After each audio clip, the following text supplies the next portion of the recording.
Hi there, it is Tanya here from Find Your English Voice, and today we're going to talk about what to do when you say something wrong.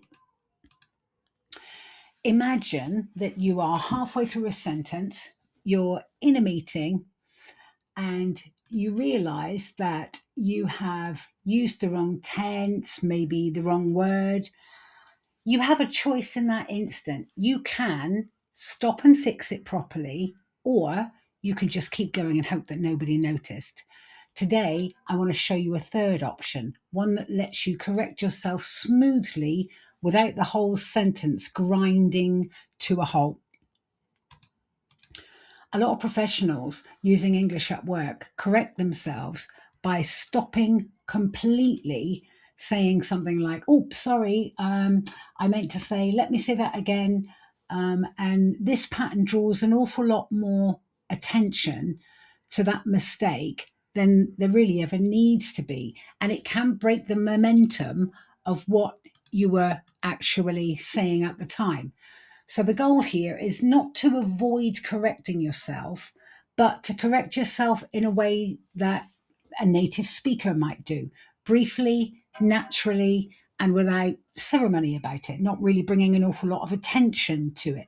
For example, you could say, you say it the way that you said it, and you think, oh, maybe that wasn't quite right, so that you could just add, or rather. It's a small connector that native speakers use consistently to adjust a sentence mid-flow. For example, we could say, we increased sales, or rather, we increased them in 3 of the 5 regions. So that makes it sound like it was all part of the same sentence, like you're trying to just make sure that you're saying it exactly the way that you really wanted to say it, rather than you are correcting yourself in some way. You can also use I mean. That works very much the same way for a quick vocabulary correction. For example, the results were good. I mean, they exceeded target.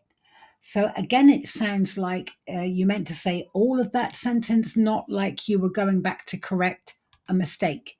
The flow remains the same, which is, good for keeping it all going.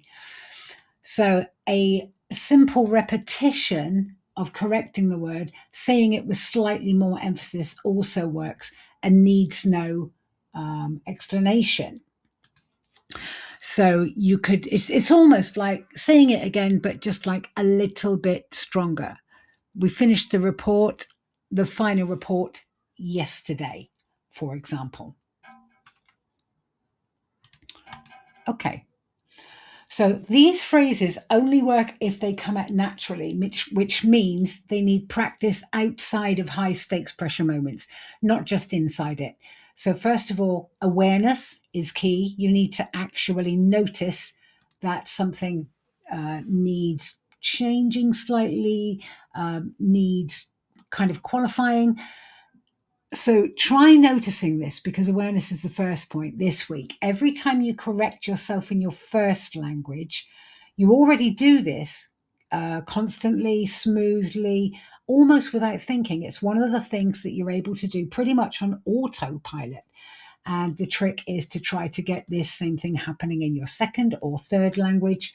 The skill is transferring that same smoothness that you would use quite naturally into English as well, and how you are using English. Okay, so self-correcting is not a sign that something has gone wrong. It's a sign that you have caught it, you have adjusted it, and you kept going, which is exactly what confident communication looks like. Okay.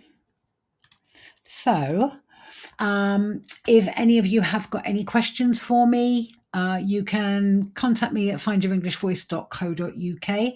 Tell me how you got on in the comments. I'm genuinely interested to hear about that, and I reply to each one. If you'd like to learn a little bit more, you can find everything about me at findyourenglishvoice.co.uk. There's also a free guide that you can download also. And next week, we're going to be talking about progress over perfection. And here are all the places that you can find me on socials. So until next week, take good care of yourselves. Have a good week. See you next Wednesday. Bye for now.